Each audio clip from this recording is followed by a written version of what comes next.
no question in my mind that this is the best so far among the codexes of 8th edition. Within a release that contained nothing of substance for the army but this book, they delivered something magnificent that is a clear labour of love to the faction by those who wrote it.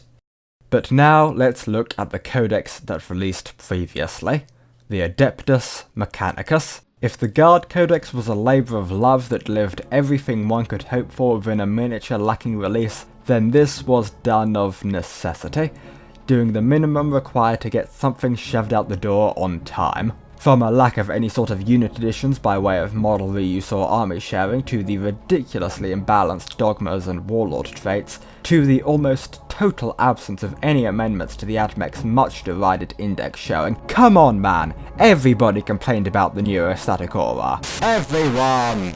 This codex clearly did not have the same amount of care put into it, and none of this is to say that their rules are bad in a competitive sense. In fact, AdMech seems to be at a solid upper mid tier for the moment, maybe even higher, but this isn't a matter of balance. The issue seems to be that those who are writing the AdMech Codex simply didn't try as hard as those writing the Astra Militarum equivalent. Similar could be said when comparing the Loyalist and Chaos Space Marine codexes, and if one looks back in addition, then the furthest extent of such a difference in care can be seen.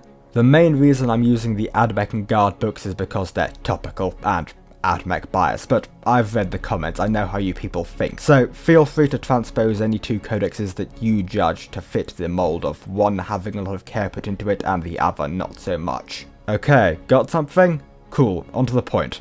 40k, by its nature, tends to attract people of certain, how to put this diplomatically, non-standard dispositions and outlooks. And this applies on both sides of a particular fence. Most of the people who aren't money men in Games Workshop are fans of Games Workshop licenses, and the way it's structured tends to be pretty person-driven as far as a lot of creative aspects go. To give an example, the story of the old Dark Eldar release was that it was done almost entirely on the back of Jez Goodwin wanting it. One only needs to look at how many of the models were sculpted by him, and hell, given how well they've all aged, still standing as, in my opinion, some of the best looking models GW has ever put out, acting as a testament to how good single-person driven releases can be great things. It is clear that Jez Goodwin was passionate about that Dark Eldar release. He gave it his all and put out a line of miniatures that hold up to the standard of modern GW plastic models, the better part of a decade later.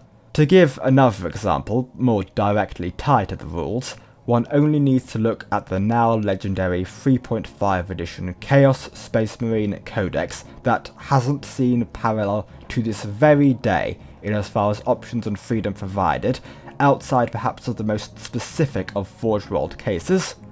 So, people that can make cool stuff. Okay, yeah, obviously. What are we getting at? Well, there's intrinsically another side to such a personality and individual-driven system. It's all well and good when you've got passionate artists making cool stuff, but what happens when they get a little too passionate? Well, you might get something like the infamous Codex watch Matt Ward wank off the Ultramarines for 100 pages while shitting on all the other chapters. Now, that was pretty bad, but at least that didn't mess up the game. Look to 7th edition, and there's an example that was far worse. Codex Eldar Craft Worlds. Now, if you think the Astra Militarum are bad in 8th, then you've either forgotten this or didn't have to live through the harrowing nightmare of it. This codex was overpowered. Ridiculously overpowered. Insanely overpowered. Let me give you an example of just how overpowered. There was a detachment for the AdMech in 7th called the War Convocation. Now, I'm not going to get into explaining all the issues with detachments, but in short, if you built your list in this certain way, you would get, among some other buffs, to take all your war gear for free. All of it. All your weapons, all your trinkets, even relics, back when they costed points, and you could take one of each as long as you had enough Skitarii Alphas and Tech Priests to hold them. This could end up with you getting close to 1,000 points worth of equipment for free in a list. Sounds crazy OP, right? Well, an average Eldar list was a bit stronger than it.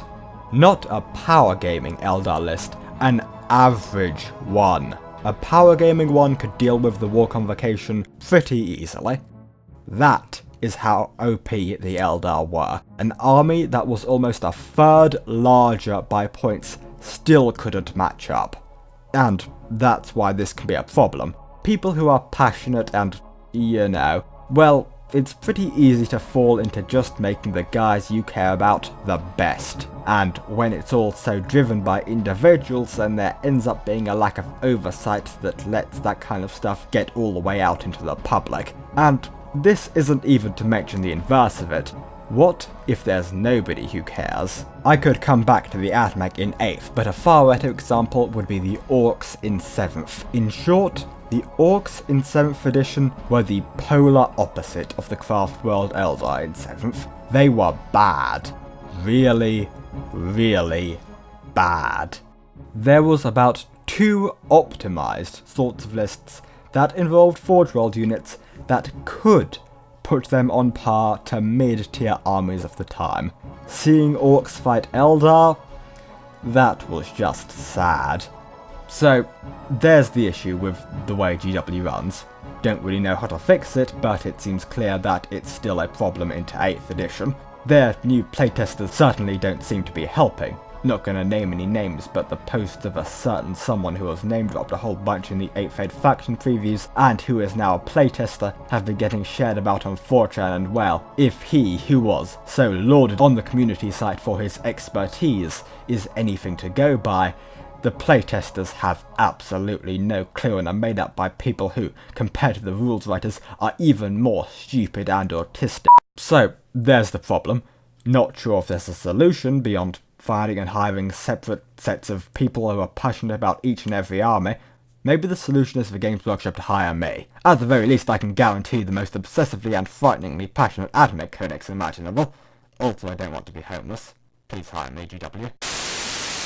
Partial joking aside, I hope this video has given you some insight into part of the internal workings of GW as I see them, and the inherent benefit and flaws of that system. If you have any thoughts and solutions, or as to anything I've said, feel free to leave a comment and like and subscribe if you want to see more videos like this. The higher you bring that little number, the more it muffles the call of the bottle and the knife. Only you can prevent forest fires.